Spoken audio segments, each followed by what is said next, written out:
ചോര.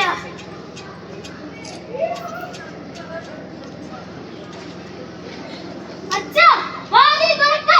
തുറക്കാനാ പറഞ്ഞത്. എടാ, വാതിൽ തുറക്ക്. നിങ്ങൾ ഇത് കണ്ടോ? ഞാൻ അയാളുടെ ഒരേ ഒരു മോനല്ലേ. എന്നിട്ടും അയാൾ എന്നെ ഈ മുറിക്കുള്ളിൽ അടച്ചിട്ടിരിക്കുകയാണ്. ആ, എന്റെ തല, എന്റെ കഴുത്ത്. ആ, അമ്മേ.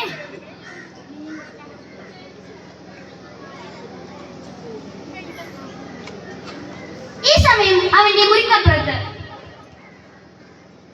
ഞാൻ നിങ്ങളുടെ കാല് പിടിക്കാം, അല്പം ചോരെങ്കിലും അവന് കൊടുക്കാൻ സമ്മതിക്ക്.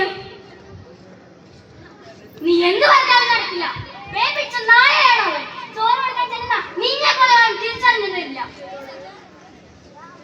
അങ്ങനെ പറയല്ലേ, ഞാൻ അവന്റെ അമ്മയല്ലേ. ഒരമ്മ മകനെ ഇത്രത്തോളം സ്നേഹിച്ചാക്കിയത് നീയാണ്. മറുനാട്ടിൽ എന്റെ കൂടെ പങ്കെടുക്കുമ്പോൾ എനിക്കൊരു സ്വപ്നമുണ്ടായിരുന്നു. എന്റെ മകൻ എന്നിട്ടിപ്പോ നിങ്ങൾ വിഷമിക്കാതിരി. എങ്ങനെ വിഷമിക്കാതിരിക്കുമ്പടി? പ്ലസ് ടു വരെ എന്ത് നന്നായി പഠിച്ചവനാണ് അവൻ. ആ നശിച്ച കോളേജിൽ, ആ നശിച്ച കൊണ്ടുപോയിട്ടില്ലായിരുന്നെങ്കിൽ. അതൊന്നും കേൾക്കുന്നില്ലല്ലോ. നിങ്ങൾ ഒന്ന് ചെന്ന് തുറന്നു നോക്കൂ പ്ലീസ്. അവൻ ക്ഷീണിച്ചു ഉറങ്ങിക്കാണും.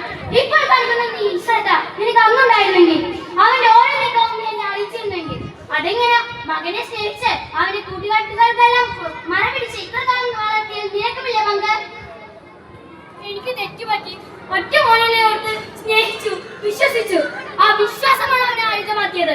ഓരോ മാതാപിതാക്കൾക്കും തങ്ങളുടെ മക്കളിൽ ഒരു വിശ്വാസം ഉണ്ടാകും. അത് എന്ന് തീരുന്നോ അവിടെ തീരുന്നില്ല.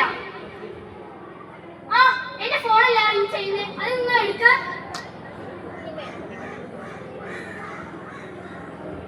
പോലീസുകാരൻ രാമേട്ടനാണല്ലോ. എന്താ ഇപ്പൊ വിളിക്കുന്നേ? രാമേട്ടനോ? ആ, ഇന്ന് തന്നെ. ഹലോ ഹലോ രാമേട്ട. ഇല്ല രാമേട്ട, ജാമ്യത്തിനൊന്നും ഇപ്പൊ നിൽക്കുന്നില്ല. പോലീസ് വരട്ടെ. ശരി രാമേട്ട. എന്താ എന്താ പറ്റിയേ? എനിക്ക് കൂടെ അറിയണം. നിനക്കറിയണമല്ലേ? നിന്റെ മോനും കൂട്ടുകാരും കൂടെ ഒരു കുട്ടിയെ, ആ കുട്ടി ഇന്ന് രാവിലെ മരിച്ചു. പോലീസ് വരും. വരട്ടെ.